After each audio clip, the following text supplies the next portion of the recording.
तेलुगु रियासतों के governor ESL Narasimhan की मियाद खत्म होने जा रही है। मरकजी हुकूमत तेलंगाना और आंध्र प्रदेश के लिए नए गवर्नर की तकर्रुरी पर गौर कर रही है। जराये के मुताबिक एपी और तेलंगाना की नई गवर्नर किरण बेदी हो सकती हैं। किरण बेदी के साथ दीगर 3 अफराद के नाम भी गवर्नर ने ओहदे के लिए जेरे गौर किए हैं। दोनों रियासतों के अलहदा होने के बाद यहां गवर्नर को तब्दील नहीं किया गया। पार्लिमानी इंतखाबात के पेश नजर अगर किरण बेदी को आंध्रा का गवर्नर मुकर्रर किया गया तो तेलंगाना की परेशानी बढ़ सकती है। सवाल यह है कि तेलंगाना के लिए अलहदा गवर्नर मुकर्रर किया जाएगा या किरण बेदी को ही दोनों रियासत की जिम्मेदारी सौंपी जाएगी। इस बात पर अवाम में तजस्सुस है। उधर तेलंगाना असेंबली का बजट इजलास फरवरी में होगा। तेलंगाना की टीआरएस हुकूमत फरवरी में असेंबली का उबूरी बजट पेश करने का मंसूबा रखती है। महकमे फाइनेंस बजट की तैयारी में मसरूफ है। बताया जा रहा है कि अप्रैल में लोकसभा इलेक्शन का इम्कान जाहिर किया जा रहा है। इसके बाद रियासती हुकूमत मुकम्मल बजट पेश कर सकती है। कांग्रेस लीडर एम शशिधर रेड्डी ने कहा कि कांग्रेस पार्टी इस साल नेशनल वोटर्स डे का बाइकॉट करेगी। इन्होंने बताया कि नेशनल वोटर्स डे के मौके पर इलेक्शन कमीशन के खिलाफ एहतजाज किया जाएगा। इन्होंने ईवीएम को बर्खास्त करके बैलेट पेपर के जरिए इलेक्शन कराने की भी मांग की और जुमेरात को इलेक्शन कमीशन के खिलाफ धरने में शरीक होने की आवाम से अपील भी की। इस संवत्सరం वोटर्स डे నిర్వహించినప్పుడు ఒక థీమ్ ఇస్తారు। ఈ సంవత్సరానికి 2019 థీమ్ ఏమిటంటే no voters to be left behind, అంటే ఒక్క ఓటర్ని కూడా వదిలిపెట్టకూడదు అనేటువంటి నినాదంతో ఈ సంవత్సరం జరుగుతుండేటువంటి దానిపైన ఆహ్వానం పుట్టింది। మొదటి నుండి కూడా మేము బైకాట్ చేయాలనేటువంటి నిర్ణయం తీసుకున్నాం। ఈరోజు వారి ఆహ్వానం అందిన తర్వాత బహిరంగంగా ఇది ప్రకటిస్తున్నాం। రేపు జరిగేటువంటి ధర్నాలో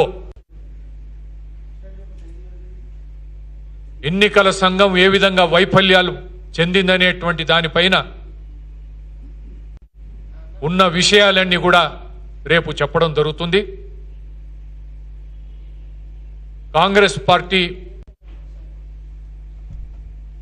election commission PCC election commission coordination తరఫున మేము ఏర్పాటు చేస్తున్నటువంటి పీసీసీ తరఫున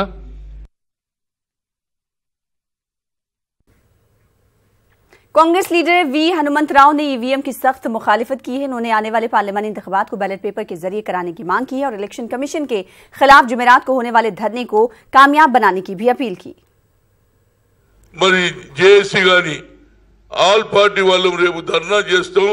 వి want only ballot box, ballot paper ద్వారా నో ఈవీఎం। అదే విధంగా మాయావతి అదే మాట్లాడుతుంది, అఖిలేష్ అదే మాట్లాడుతుంది, మమత అదే మాట్లాడుతుంది, చంద్రబాబు కూడా అదే మాట్లాడుతున్నారు। కాబట్టి అన్ని రాజకీయ పార్టీలు ఏకం కావాలి, కేంద్రంలో ఒత్తిడి తేవాలి। మళ్ళా బ్యాలెట్ అయితేనే తప్పనిసరిగా న్యాయం జరుగుతుంది। ప్రపంచంలోనే అతిపెద్ద దేశమైన అమెరికాలో కూడా బ్యాలెట్ను ఏది ఈవీఎంలు లేవు।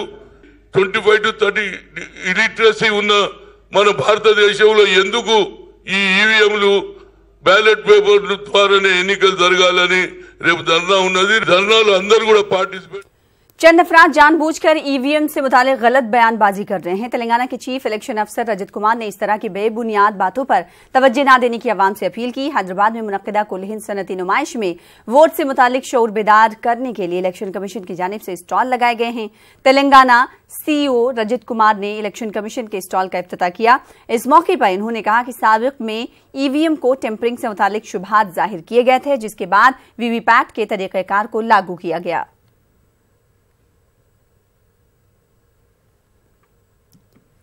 మే నెలలో పార్లమెంటరీ ఎలక్షన్స్ ఉంటాయి కాబట్టి దానికి అవగాహన పెంచడానికి ఓటింగ్ ప్రాసెస్ ఎలా ఉంటుంది, మషీన్లు ఎట్లా వాడాలి, ఈవీఎం వీవీప్యాట్, అదేవిధంగా ఓటర్స్ ఎన్రోల్మెంట్ కోసం కూడా మనకు ఫామ్ 6 అంటే ఎన్రోల్మెంట్, కొత్త ఎన్రోల్మెంట్ లేకపోతే మీరు ఎక్కడైనా సరెండర్ చేసి ఇక్కడికి వస్తే మళ్ళీ ఎన్రోల్మెంట్ చేయడానికి ఫామ్ 6 వాడతారు।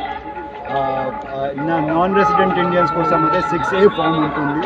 తర్వాత డిలీషన్స్ అయితే అంటే ఎవరు మీ ఫ్యామిలీలో చనిపోయారు లేకపోతే పర్మనెంట్గా వెళ్ళిపోయారు అట్లా అయితే మీరు ఇక్కడ ఫామ్ 7 కూడా ఫిల్అప్ చేసుకోవచ్చు। Honourable supreme court he's also directed that EVM VVPATs are here to stay. EVM అంత ఈజీగా వచ్చేది కాదు। ఈ ఒక ఇద్దరు అంటే ప్రిటెండర్స్ వచ్చి ఏమైనా విదౌట్ ఎనీ బేసిస్ చెప్తున్నారు, ఇట్లా హ్యాకింగ్ చేశారు అట్లా హ్యాకింగ్ చేశారు. ఇది హాస్యాస్పదంగా ఉంది, యాక్చువల్గా లాఫెబుల్ ఉంది. దీని మీద కామెంట్ చేయడానికి కూడా లేదు. इब्राहिमपट्टनम असेंबली हल्के की वीवीपैट वोटों की गिनती जल्द मुकम्मल करने का मुतालबा करते हुए तेलंगाना हाईकोर्ट में दरख्वास्त दाखिल की गई है. दरख्वास्त गुजार के वकील का कहना है कि वीवीपैट की तफसीलात लंबे अरसे तक नहीं रहती. दरख्वास्त गुजार के वकील ने बताया कि ये प्रिंट थर्मल पेपर पर होती है जो तवील अरसे तक बरकरार नहीं रहती. अदालत ने इस मसले पर बयानात को सुनने के बाद अगली सुनवाई 30 जनवरी को मुकर्रर की है. थर्मल पेपर जैसे आप पेट्रोल लेने जाते हैं, वहाँ से जब आपको स्लिप मिलता है उसका, वो थर्मल पेपर होता है. जो आप फैक्स यूज़ करते हैं ऑफिस में, वो थर्मल पेपर है. उसका प्रिंट अगर आप कभी भी देखेंगे, वो आपका महीने भर से ऊपर कभी भी आपको नहीं मिलेगा. वो जब इरेज हो जाएगा तो वो बेसिकली तो एविडेंस वो है केस का कि अगर कोई डिफरेंस है ईवीएम के अंदर और वीवीपैट के अंदर, अगर कैलकुलेशन में फ़र्क आ रहा है वोट्स का, तो इसका मतलब ये है कि अगर कोई आदमी इलेक्शन पिटीशन फाइल करेगा और इलेक्शन पिटीशन डिसाइड होते होते 2-3 साल लग जाता है, तो जब तक वो जाएगा तब तक एविडेंस ख़त्म हो जाएगा. तो हमारा सिर्फ कोर्ट में यही प्ली है कि आर्टिकल 226 जो है कॉन्स्टिट्यूशन का, उसके अंदर हमारी पिटीशन मेंटेनेबल है और ये बार्ड नहीं है. 329B जो है कॉन्स्टिट्यूशन का, उसमें बार्ड नहीं है. तो इसको यहीं पर सुन के इसको अभी डिसाइड किया जाए कि भाई जो इसका वीवीपैट जो उसको उसकी काउंटिंग की जाए अभी. तो ये हमारा बेसिकली प्ली है, क्योंकि हमारे इनके केस में जो पिटिशनर का केस है हमारा, उसके अंदर कुछ डिस्क्रिपेंसी थी जिसमें वीवीपैट और ईवीएम के अंदर वोट्स में फ़र्क आ रहा था. तो हम अच्छा, कानून ये कहता है कि जो वीवीपैट का जो रिजल्ट होगा वो मान्य होगा, ईवीएम का नहीं होगा अगर दोनों में डिफरेंस है. तो अब हम तो सिर्फ इतना ही कह रहे हैं कि भाई ठीक है, ये इसका अगर वीवीपैट काउंटिंग हो जाती है तो जो रिजल्ट होगा वो मान्य होगा सबको. तेलंगाना के कांग्रेस लीडर वी हनुमंतराव ने प्रियंका गांधी के सियासी मैदान में कदम रखने का खैर मकदम किया. उन्होंने कहा कि प्रियंका गांधी के अमली सियासत में कदम रखने से कांग्रेस कारकुनों में नया जोश आया है और आने वाले इंतखाबात में कांग्रेस को बड़ी कामयाबी मिलेगी. ఎవరు అడిగినా ప్రియాంక గారు రావాలని ఇవాళ చూడు, భారతదేశం మొత్తంలో మళ్ళీ ఒక కార్యకర్తలకు ఒక ఊపు, ప్రజలలో ఒక ఊపు వచ్చేసింది. ఈ ఊపు ద్వారానే రేపు తెలంగాణలో కూడా పార్లమెంట్ ఎన్నికలు గెలవడానికి మేము శాయశక్తులకు కృషి చేస్తాము. तेलंगाना के बीजेपी लीडरों के एक वफ्द ने रियासती पुलिस सरबराह महेंद्र रेड्डी से मुलाकात की. बीजेपी वफ्द ने ईवीएम हैकिंग मामले पर पार्टी लीडर जी किशन रेड्डी पर लगाए गए इल्जामात को बेबुनियाद करार दिया और इल्जामात लगाने वालों पर हत्या इज्जत मामला दर्ज करने की भी मांग की.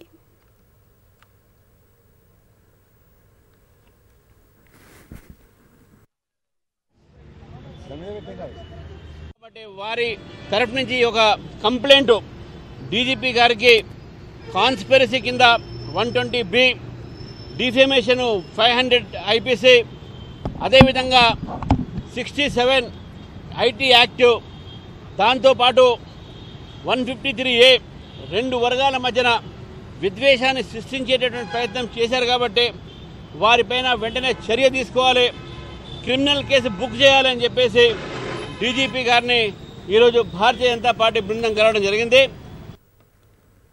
हैदराबाद में चल रही कुल हिंद सनती नुमाइश में तेलंगाना माइनॉरिटीज रेजिडेंशियल इंस्टीट्यूट की जानिब से स्टॉल लगाया गया. तेलंगाना हुकूमत के सरकारी मुशीर ए के खान ने स्टॉल का इफ्तिताह किया. नुमाइश में स्टॉल के कयाम का अहम मकसद अवाम को माइनॉरिटी स्कूलों से मुतालिक शऊर बेदार करना है. इस दौरान रेजिडेंशियल स्कूलों में बच्चों को दी जाने वाली तालीम से मुतालिक अवाम को वाकिफ करवाया जाएगा.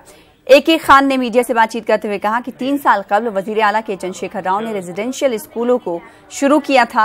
इन्होंने कहा कि मुस्तकबिल में यही बच्चे समाज में इनकलाब बर्पा करने वाले.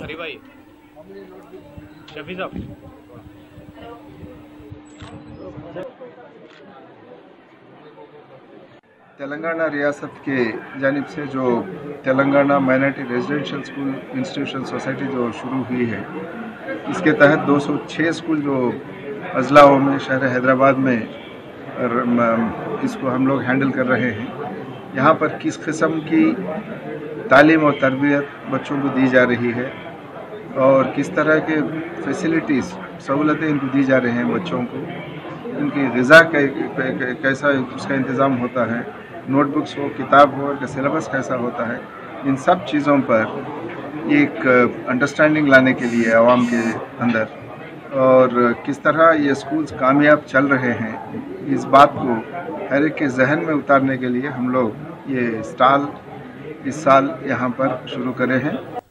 उर्दू टीचर्स की रिजर्व जायदादों को आम जुमरे में तब्दील करने का मुतालबा शिद्दत इख्तियार कर गया। उर्दू ट्रेंड टीचर्स गुज़िश्ता एक दहर से इसका मुतालबा कर रहे हैं। सन 2006 में रियासती हुकूमत ने उर्दू टीचर्स की रिजर्व जायदादों को आम जुमरे में तब्दील कर दिया था। रिजर्व तबके के उम्मीदवार न होने के बावजूद गुज़िश्ता 10 सालों से इन जायदादों को आम जुमरे में तब्दील नहीं किया गया। ट्रेंड टीचर्स रिजर्व जायदादों को आम जुमरे में तब्दील करने का मुतालबा करते हुए हैदराबाद और दीगर इलाकों में मुख्तलिफ सियासी लीडरों से मुलाकात कर रहे हैं। साहब ने हमसे वादा किया था असेंबली में कि वो 900 जायदादों को फुलफिल करेंगे। इसी तरह उस वादे को मद्देनजर रखते हुए हम तमाम को जल्द अज जल्द डी रिजर्व के तहत पूरा किया जाए। अगर ऐसा ना हुआ तो हमारे स्कूल्स मदारिस जल्द से जल्द उर्दू ज़बान के मदारिस ख़त्म हो जाएंगे। और केसीआर साहब ने यह भी वादा किया कि वो उर्दू ज़बान के दोस्त हैं। इसका सबूत दे, ये करके हमें इसका सबूत दे दें। डी रिजर्वेशन का मसला ये एक अहम मसला है। डी रिजर्वेशन का मतलब SC/ST के जितने भी सीट्स उर्दू मीडियम में SC/ST रह रहे थे, तो वो सीट्स को जनरल या डी रिजर्व करके हम आम जुमरा में तब्दील करते हुए ये हमारा हक हमको अदा करें। हमेशा ये डी रिजर्वेशन का मसला जो सामने आता है, इस वजह से नाकाम हो जाते हैं। इसकी वजह से तलबा या कोई और भी घर वाले या दूसरे कोई परेशानी का सबब बन रहे। इस वजह से हम आगे नहीं बढ़ सक रहे और हमारी दिलचस्पी खत्म हो जा रही और मुसलमानों के साथ साथ हमारी उर्दू ज़बान का भी साथ भी नाइंसाफ़ी किया जा रहा। तो हुकूमत से ये अपील करती हूँ कि मैं जितने भी 2017 के या और जो भी तलबा है उनको उनका हक अदा करें और हमारे साथ इंसाफ। मुजाहिद आज़ादी सुभाष चंद्र बोस की 122वीं जयंती मनाई गई। सिकंदराबाद रेलवे स्टेशन के बाहर मौजूद सुभाष चंद्र बोस के मुजस्समे पर बीजेपी लीडरों ने फूलमाला पेश किया। साबिक मरकजी वजीर सिकंदराबाद के रुकने पार्लियामेंट बंडारू दत्तात्रेय व दीगर सुभाष चंद्र बोस को खराज अकीदत पेश करते हुए दिखाई दिए। बीजेपी रियासत सदर लक्ष्मण ने सुभाष चंद्र बोस के ख्वाबों को पूरा करने के लिए उनके नक्शे कदम पर चलने का नौजवानों को मशवरा दिया।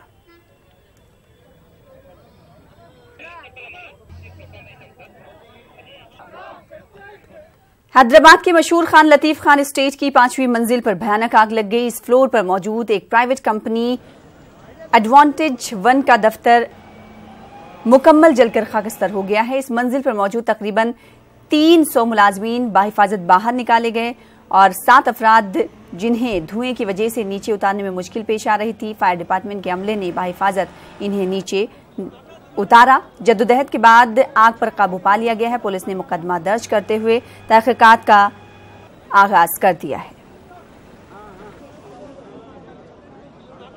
मुकम्मल तौर पर खाकस्तर हुआ, तस्वीरों के जरिए आप देख सकते हैं। Fourth and fifth floor office, एक तो TCS का था, बाकी और भी थे। जो एक दो लोगों का फोन से भी मालूम पड़ा था कि वो लोग फोन किए थे, उनको भी जाकर रेस्क्यू कर लिया गया है। तेलंगाना RTC बस के एक ड्राइवर को सफर के दौरान दिल का दौरा पड़ा। गोदावरी खनी डिपो से वाबस्ता महेंद्र रेड्डी बस को सिकंदराबाद ले जा रहे थे। कमानपुर पहुंचने पर ड्राइवर महेंद्र ने दिल में दर्द की शिकायत की और 4 किलोमीटर तक बस चलाई। इसके बाद बस सड़क के किनारे रोककर स्टीयरिंग पर गिर गए। मुसाफिरों ने महेंद्र को पेद्दापल्ली अस्पताल मुंतकिल किया। पेद्दापल्ली अस्पताल में ECG और ऑक्सीजन की सहूलियात नहीं होने पर ड्राइवर को करीमनगर अस्पताल मुंतकिल किया गया। पेद्दापल्ली अस्पताल में बुनियादी सहूलियात नहीं होने पर अवाम ने बरहमी भी जाहिर की।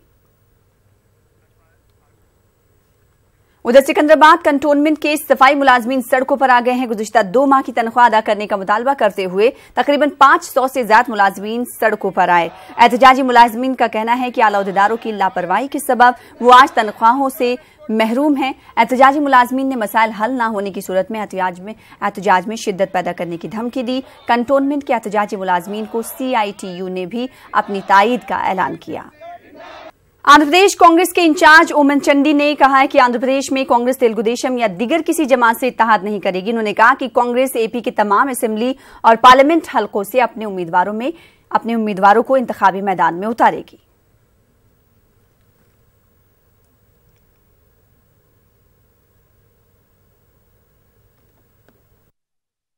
Mainly discuss about the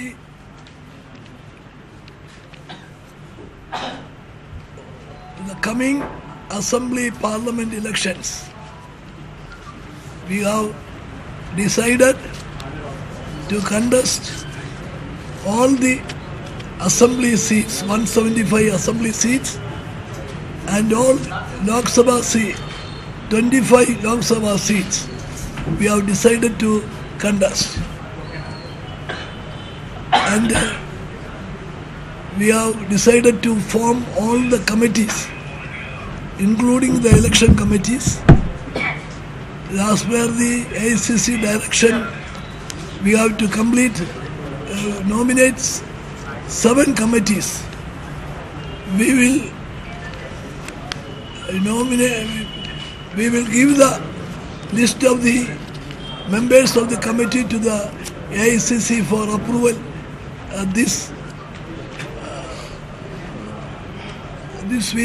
this week itself. Telugu Desam के सीनियर लीडर टीजी वेंकटेश ने कहा है कि तेलुगु देशम पार्टी और जनसेना के दरमियान कोई बड़ा तनाजा नहीं है। उन्होंने कहा कि आने वाले इंतखाबात में तेलुगु देशम और जनसेना में अगर इत्तेहाद हुआ तो इस बात में कोई गलत बात नहीं। జనసేన నాయకుడు చెప్తూ వచ్చింది ఏమంటే నాకు ముఖ్యమంత్రి సీటు నాకు ఇమీడియట్ పోయి కూర్చోవాలనే ఆశ లేదు, మంచి నాయకత్వం రావాలి, ప్రజలకు మంచి చేసే నాయకులు ఉండాలి అని ఆయన ఎప్పుడు చెప్తూ వచ్చాడు. యూపీలో అఖిలేష్ యాదవ్ గారు, మాయావతి గారు ప్రపంచంలో ఏ నాయకులు కొట్లాడని విధంగా కొట్లాడారు, కలిసినారు. వాళ్ళు ఎందుకు కలిశారు? బీజేపీని ఓడగొట్టాలని. సో అదేవిధంగా ఇక్కడ కూడా కలిసేదానికి అవకాశాలు ఉంటాయి. దానికి మేము కార్యకర్తలుగా మేము చెప్పలేము, అది leaders they have to take the decision. But ఇప్పుడేమో డెఫినెట్గా నేను చెప్పగలుగుతున్నాను, కార్యకర్తల్లో నాయకుల్లో కొద్దిగా సదుపాయం 2 పార్టీల్లో కొద్ది వరకు వచ్చిందనేది మాత్రం 100% అది మీరు అది మామూలుగా మార్చిలో డిసిషన్ తీసుకోవచ్చు అనుకుంటాను ఎవరు కానీ. ఎందుకంటే నంబర్ గేమ్ ఉంటుంది, దాంట్లో కలవటం అనేది ఇదే ఉంటుంది. ముఖ్యంగా మాకెన్ని సీట్లు ఇస్తారు ఇదే ఉంటుంది మామూలుగా కలవటం అనేది. ఆ కలవటం అనేది డిసిషన్ డీటెయిల్ తీసుకున్నారంటే ఆ సిట్టింగ్ మార్చిలోనే కూర్చుంటారు. అది ప్రాబ్లీ అది ఉంటుంది. ఇది జరుగుతున్న సత్యం. ఇది మరి నేను కొత్తగా చెప్పేది కాదు, ఇట్స్ రియాలిటీ అని చెప్తున్నాను. आंध्र प्रदेश के वजीर आईटी नारा लोकेश दाउस के दौरे पर हैं। वर्ल्ड इकोनॉमिक फोरम में शिरकत के लिए लोकेश की क़यादत में एक वफ्द दाउस के दौरे पर है। इस दौरान लोकेश ने कहा कि जदीद टेक्नोलॉजी का इस्तेमाल करते हुए आवाम को सहूलियात फराहम की जा रही हैं। आर्टिफिशियल इंटेलिजेंस के अलावा मशीन लर्निंग और डेटा एनालिटिक्स के जरिए कई कामयाबियां भी हासिल की गई हैं। एक इजलास के दौरान वजीर आला एन चंद्रबाबू नायडू ने वीडियो कॉन्फ्रेंसिंग के जरिए हुकूमत की कारकर्दगी से भी वाकिफ करवाया।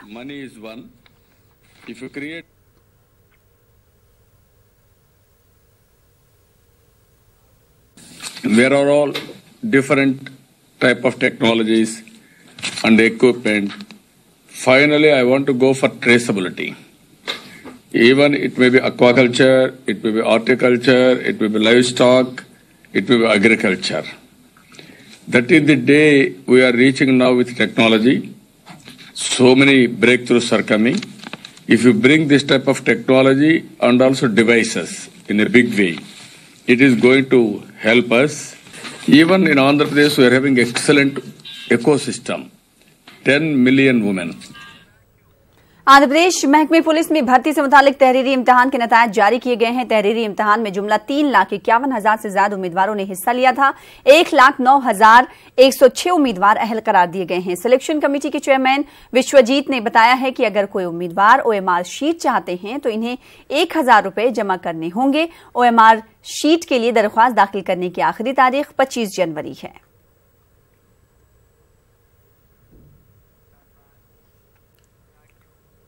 आंध्र प्रदेश को खुसूसी रियासत का दर्जा देने का मुतालबा करते हुए बीजेपी लीडर विष्णु श्री गुज़िश्ता 2 दिनों से भूख हड़ताल कर रहे थे। आज पुलिस ने इन्हें जबरदस्ती हिरासत में लेते हुए हॉस्पिटल मुंतकिल किया। विष्णु श्री इब्तदाई तिब्बी इमदाद लेने से भी इनकार करते हुए हॉस्पिटल में हड़ताल जारी रखे हुए हैं। इन्होंने कहा कि वो अवामी मसाइल के हल के लिए आखिरी दम तक कोशिश करते रहेंगे। स्पेशल स्टेटस के लिए भूख हड़ताल करने पर विष्णु श्री को बीजेपी की इब्तदाई रुकनियत से भी मुअत्तल कर दिया गया।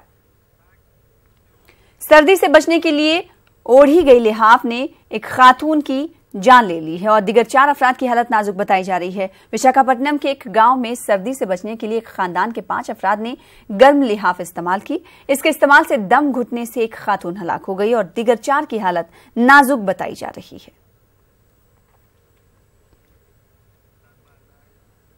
गवर्नमेंट जनरल अस्पताल करनूल में महकमे कार्डियोलॉजी की जानिब से नस्ब किया गया बाबा कार्डियोलॉजी सर विलियम हार्वे के मुजस्समे की नकाब कुशाई जिला कलेक्टर कर्नूल सत्यनारायणा के हाथों अमल में आई। उन्होंने तलबा से ख्वाहिश की कि वो सर विलियम हार्वे की जिंदगी को अपना आइडियल बनाते हुए जिंदगी को आगे बढ़ाएं और मुल्क का नाम रोशन करें। इस मौके पर प्रोफेसर और सदस्य शोबे कार्डियोलॉजी डॉक्टर पी चंद्रशेखर भी मौजूद रहे।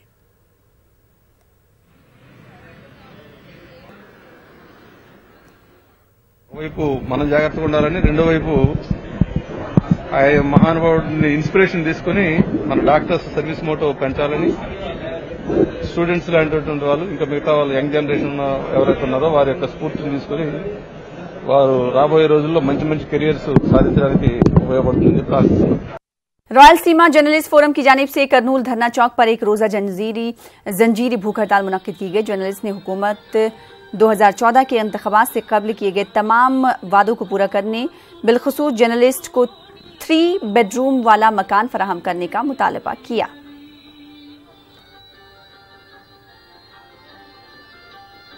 डेढ़ साल से बोल रहे हैं, गवर्नमेंट कभी उनका हुकूमत है जब से जर्नलिस्टों को पूरे क्या है गवर्नमेंट के फैसिलिटीज पूरे उन लोगों को करके दे तुम बोल के बात दिए, मगर गवर्नमेंट इस पूरा खत्म होने को आया। फिर अभी तक कुछ भी ये जर्नलिस्टों को किसी भी कुछ क्या करने का फायदा कुछ नहीं बता रहे हैं। बेडरूम बनवा के देना बोलने के हिसाब से हमें हमारी डिमांड है, हमारी डिमांड को पूरे पूरे पूरे चालू करना बोल के हमें चंद्रबाबू नायडू से ये गवर्नमेंट है और एक इंचार्ज मंत्री है कालवा श्रीनिवास साहब से हम पूछ रहे हैं, ये सब हमारी डिमांड पूरा क्लियर करके देना बोल के डिमांड। करनूल के उस्मानिया कॉलेज में how to prepare for interview के उन्वान पर शऊर बेदारी प्रोग्राम का इनेकाद अमल में लाया गया। इस प्रोग्राम में मेहमान खुसूसी की हैसियत से RUSA के प्रोजेक्ट डायरेक्टर हरिप्रसाद ने शिरकत की। उन्होंने तलबा को इंटरव्यू की तैयारी के तरीके सिखाए। उस्मानिया कॉलेज के लेक्चरर मोहम्मद समीउद्दीन मुजम्मिल ने इस मौके से फायदा उठाने की तलबा से अपील की। और इंशाल्लाह ये प्रोग्राम बच्चों के लिए बहुत ही मुफीद साबित होगा। बच्चे बहुत लंबे अरसे से ऐसे एक लेक्चरर के इंतजार में थे और आज ये लेक्चर से इनको बहुत फायदा पहुंचेगा। तेलुगु देशम के नेशनल जनरल सेक्रेटरी नारा लोकेश के जन्मदिन के मौके पर पार्टी कारकुनों ने जश्न मनाया। पार्टी लीडरों और कारकुनों ने नौजवान लीडर के जन्मदिन पर केक काटा और कई फलाही प्रोग्रामों में हिस्सा लिया। नारा लोकेश की लंबी उम्र और तरक्की के लिए नेक ख्वाहिशात का इजहार भी किया।